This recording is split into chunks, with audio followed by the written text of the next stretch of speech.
Then Prabhupada said, no. Krishna's body is neither masculine, nor thin, nor fat.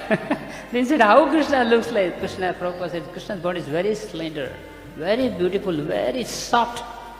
Krishna's beauty is a perfect beauty. Krishna's beauty is a complete beauty, is a full beauty. Actually, Krishna's beauty is a benchmark to compare all other beauties. Krishna's every bodily limb is perfectly designed. Sarvanga sundara snigdha ghanashamabjalochana pitambara sada smera mukhapadma namostute. Sarvanga sundar. His every limb of his body is perfectly designed and beautiful. Even God himself, Vishnu, is astonished by seeing Krishna's beauty. Lakshmi, she is mesmerized by seeing Krishna's beauty, and therefore she left Vaikuntha and came to Vrindavan, and she is performing tapasya in Vrindavan just to get the blessings and glimpse of Krishna's beauty. Kandarbha koti lavanya Surya koti mahadite Kotindu jagat anande Srimad Vaikuntha Nayaka. Kandarbha koti, Krishna's beauty. Krishna actually is more beautiful than the 10 million cupids. His bodily limbs are perfect. He is the source of Cupid. When we chant the Kama Gayatri, actually it is not a Kamadev, it is not a Cupid. It's the original Cupid, that is Krishna. So, Krishna's body is like a blue sapphire, like a blue column, like a blue pillar. His body is like a blue butter. And Krishna's effulgence eclipses the brightness of the sun. Krishna's bodily radiance. Actually, when some gopis, they would think in their mind that because we keep our pots of butters in a place where Krishna can easily find out, let us keep all these pots in a dark room where there is no light or there are no lamps. But as soon as Krishna would enter in that room, immediately with his bodily effulgence, the whole room was illuminated, and he would easily find out these butter pots. So Krishna's bodily effulgence is brighter than sun's effulgence. Krishna's lotus feet, beautiful. Shastra explains, those who meditate and serve the lotus feet of Krishna, they will be bestowed upon the good fortune. All the auspices will arrive in their life. Krishna's lotus feet are cooling than the moon.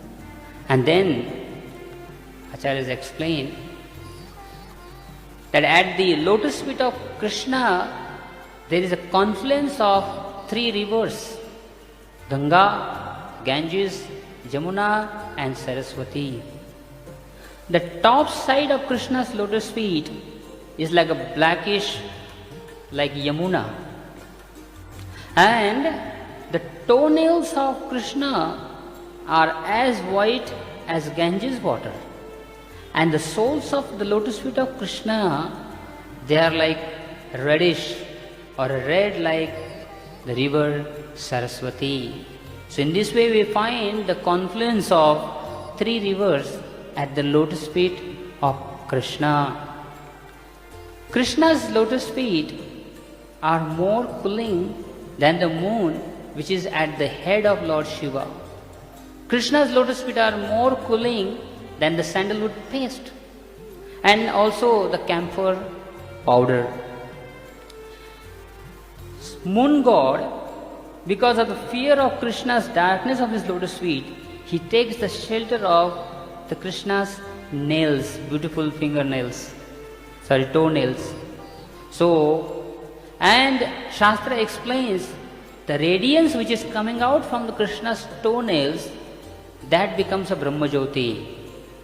So whatever people are attracted to this Brahma Jyoti, that is just a small rays coming out from Krishna's toenails. And then Acharyas explain, Krishna's hills, the rear portion of his Krishna's feet, Krishna's hills are more glossy or globules of beauty. Krishna's hills are like tamal leaf cup, like a tamal leaves cup, which is filled with honey.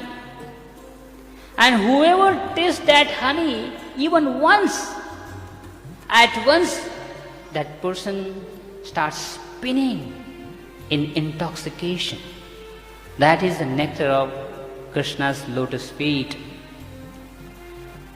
Just like a swan, the community of swans, they never give up the association of lotus flower in river Jamuna. So similarly, the devotees of Krishna, they never give up the association or the shelter of Krishna's lotus feet. So when Krishna sees that what is there in my lotus feet, I also want to experience that. But being a grown-up boy, he cannot taste his own lotus feet. So Krishna becomes a small, tiny infant baby. So Shastra explains, Kararavinde napadarvindam Mukharavinde viniveshayantam Vatasya patra sapute shayanam Balam mukundam manasa smarami. Markandeya Rishi sees this darshan. Krishna as an infant baby lying on a banyan leaf and trying to suck his own toe. Because he says, what is that nectar in my lotus feet? So he is trying to suck his own lotus feet. Mother Earth, Bhumi Devi, she becomes so pleased. She goes in ecstasy whenever there is a touch of Krishna's lotus feet on her body. So she decorates her body with the footprints of Krishna. And it is explained that Mother Earth, Bhumi, has a fragrance. So this fragrance, where does she get the fragrance? Krishna's lotus feet, simply by the touch of Krishna's lotus feet to the earth, Mother Earth gets that fragrance. And then Krishna's ankle bells. Krishna's ankle bells, they produce such a beautiful sound.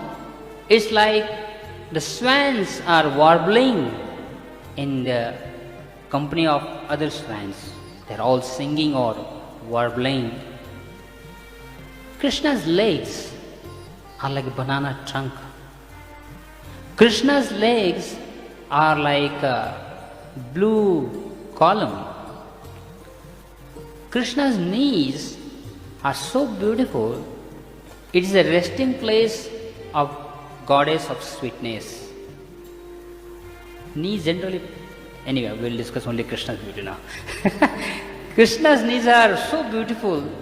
They are like a sitting place for goddess of beauty.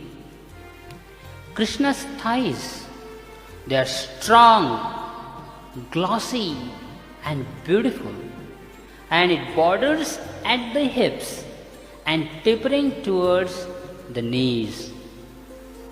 And Acharya writes, Krishna's hips and Krishna's thighs are a playground for a Cupid's dance. This is a playground for Cupid's dance. Krishna's waist is very thin, and Krishna's body is like a damru. For defeating Lord Shiva, Kamadev is given this damru by Brahmaji. So damru has a X shape, letter X. So Krishna's chest is broad his hips are broad, and the middle part, the waist, is very slender. It's like a damru. The upper portion is broad, lower portion is broad, and the middle is slender. It's like a damru. With that beauty, Kamadev defeats or Kamadev breaks the meditation of Lord Shiva, and is specially recommended to meditate on Krishna's hips, Krishna's waist. Because Krishna's waist is like a mortar, like a sapphire mortar, which grinds the minds of all the devotees. It grinds and removes that husk from the wheat. The grinding mortar removes the husk. And what is that husk? Is unwanted material desires from the devotees' hearts. Therefore, it is recommended to meditate on Krishna's hips. Krishna's hips is again the playground for the Cupid's dance. Krishna's waist is very thin. By seeing the Krishna's waist, lions, they become afraid, they become fearful. They think in their mind, we may lose the glories of our thin waist. And therefore, in that fearful situation, they run away and hide themselves in the caves of the Himalayas. So Krishna's waist is very thin. And Krishna's navel. Krishna's navel is so beautiful, like a champa flower. Another place, Krishna's navel is compared with a deep well of nectar. Krishna's navel is a deep well of nectar. And the soft hair around Krishna's navel, they are like ropes for fetching that nectar from the well. And devotees' heart, the devotees' hearts are like the thirsty cows. They want to drink that nectar. In another place, Krishna's navel is compared with a deep lake of nectar, where all the hearts, elephant-like hearts of the devotees, they want to dive deep into that lake and never come out of the lake. So Krishna's navel is so beautiful. Bali Maharaj, he glorifies and praised Lord Brahma, Vamandev's lotus feet, where Ganga is emanating from. So Acharya says that Vamandev is glorified by one Bali, but Krishna has 3 lines on his abdomen. 3 lines, Bali means lines. So Krishna has 3 Balis or lines on his abdomen. So Krishna is glorified by 3 Bali Maharaj. And Krishna's these 3 lines on his abdomen, they are so beautiful. Krishna's abdomen is as beautiful as a newly grown up or newly sprouted lotus leaf, or a banana leaf, or a blue lotus petals. So Acharya explains this. And Krishna's chest.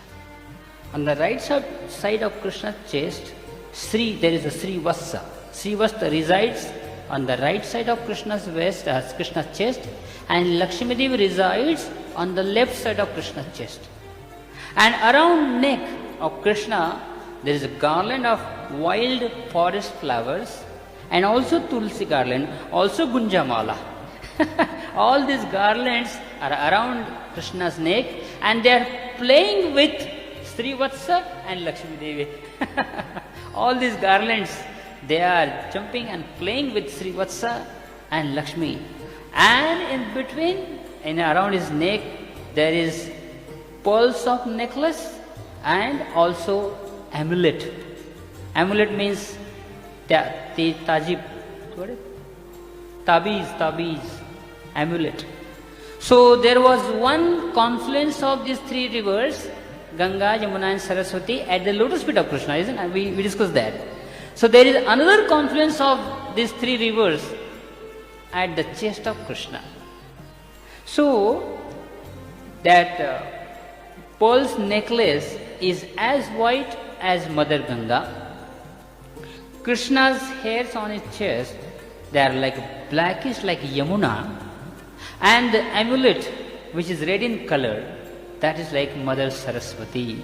So there is another confluence at the chest of Krishna, Ganga, Jamuna and Saraswati. Krishna's arms are so beautiful, like a sapphire post, which are bound at the shoulder,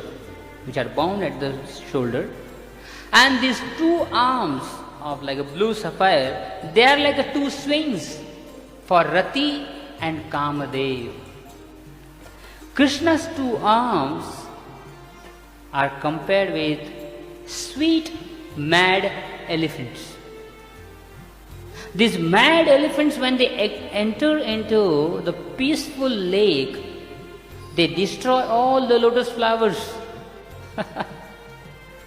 And Acharya compares this peaceful lotus lake with chaste woman. So, when mad elephant enters in the lake, it destroys all the lotus flowers within. Krishna's hands are like blue lotus coupled with red lotus, because the top side of his palm is like a bluish lotus and his palms are reddish lotus. So they are coupled with bluish and red lotus. Krishna's palms has all the sign of Purushottama, the Supreme Personality of Godhead. Krishna's fingers are as delicate as vines, and Krishna's fingernails are like a small moons. Krishna's shoulders, they defeat the pride of the high humps which are on the backs of the bulls. Bulls have the high humps, but Krishna's shoulders, they are higher than bulls' humps. And one Acharya says that actually it is not because he is the Supreme Person or is the Purushottama, it is because he is associating very intimately with his devotees. Therefore he has that broad shoulders. And then Krishna's neck is like, Krishna's neck defeats the glory of lion's neck, being thick and tapering towards its root. It creates like a round play throne for his curly locks or curly beautiful hair. Krishna's neck is like a sapphire conch shell which has the 3 lines on it. And one Acharya writes so beautifully, these 3 lines on the neck of Krishna, they concealed the entire beauty of the 3 worlds. There are 3 worlds, 14 planet system is divided into 3 worlds. Whatever beauty is there in the 3 worlds, that beauty is concealed within the 3 lines of Krishna's neck. This is our Acharya's ecstasy. And then Krishna's lotus face. Now Acharya says, where to compare now? What is there what is the object in material world to compare with? Then they say, okay, we may compare Krishna's lotus face with a full moon on one condition. You have to remove all those spots first. Because the moon has spots on it. So first remove those spots, and now you may compare Krishna's face with this full moon. And now on that full moon, start placing all these different limbs of Krishna. The beautiful nose, the lips and ears and the eyes. And they explain, Krishna's lips are as reddish as cherry fruit. Krishna's lips are as reddish as cherry fruit. Krishna's tits are like a pearls. They are more white than the milk. And Krishna's lips, at the end of his lips, there are two whirlpools. Sometimes people get here. Krishna has whirlpools at the end of his two lips. And it is recommended that when we meditate on Krishna's lips, once one develops that attachment and greed for Krishna's beauty. Krishna's nose is more soft and beautiful than the sesame flower. Krishna also wears one small pearl here at the middle of the nose. Krishna's eyes are beautiful like the lotus petals. So one time one devotee asked Prabhupada, how does Krishna's eyes look like? What is the color of Krishna's eyes? So Prabhupada closed his eyes and he said, after some time Prabhupada opened his eyes and he said, Krishna's eyes are blackish. He said that Krishna's eyeballs, the center part, the eyeballs, they are black and the remaining portion is white. And inside of the eyes of Krishna, around the eyes, there is a reddish border. So when I took darshan of Gopinath, I saw it's the exact description. Whatever Prabhupada says and gives the description of Krishna's eyes, Gopinath ji has same thing. The black eyeballs, the other remaining portion is white, and around Krishna's eyes there is a reddish border. Exactly here. So that is Prabhupada gave the description of lotus eyes of Krishna. And Krishna's eyes are very beautiful. You know why? Because Krishna's eyes, because they are lotus, like lotus petal? No. Krishna's eyes are beautiful because they don't see any faults in anyone. Our eyes see faults in others. Therefore, they cannot be called beautiful eyes. But Krishna's eyes are the only eyes which are beautiful because they don't see faults in others. Krishna's eyebrows, they defeat the bow of a Kamadev. Krishna's eyebrows are compared with the flocks of honeybees or bumblebees. All the bumblebees, they are surrounding the lotus flower because Krishna's eyes are like a lotus flower, and all the bees are hovering on that lotus flower, eager to take the honey from the flower. Krishna's ears are more beautiful than a half moon. And Krishna wears Makara Kundala. Makara Kundala means the earrings of a shark size, shark shape of or a dolphin shape. Krishna also has holes in his ears. Krishna has this little hole in his ear. So this ear is bluish and inside is a reddish hue of Krishna's ears. Just like Satyananda Prabhu is wearing that flower on the top. Krishna wears Manikarnika flower on the top of his ear and sometimes lotus flower. These two flowers are mentioned. Manikarnika flower and lotus flower. So Krishna's ears are beautiful. From Krishna's ears all the 10 directions are produced. Then Krishna's cheeks, they are like again two full moon. Krishna's cheeks are like mirror, brightening, shining. And then Acharya writes, Krishna's chin is so beautiful. And the middle portion of Krishna's chin is little pressed by the fondling mother's thumb. Sometimes he presses Krishna. So therefore his middle portion of his chin is little pressed inside.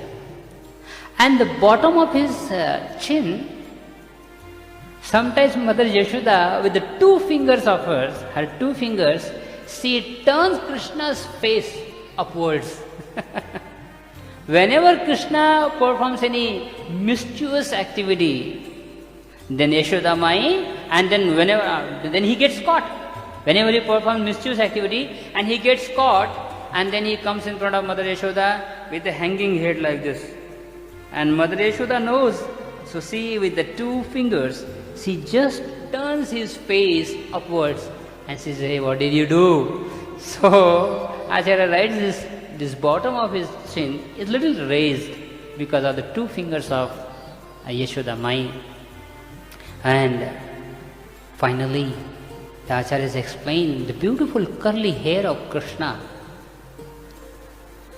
Krishna's blackish hair, curly hair, they are like bumblebees. Krishna's face is like a lotus flower, and all these bumblebees are hovering or surrounding Krishna's lotus face again to take the honey from that lotus flower.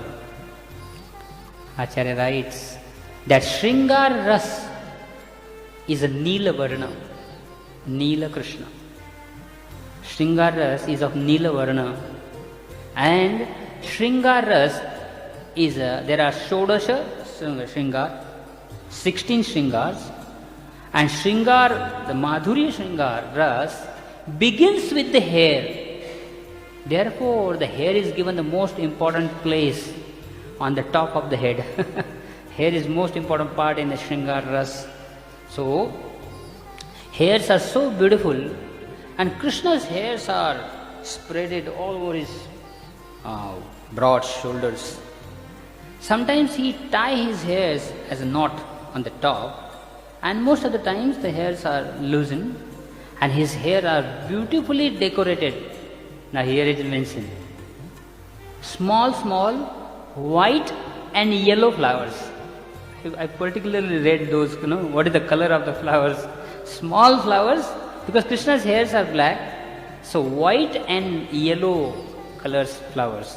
Krishna's hairs are decorated with that.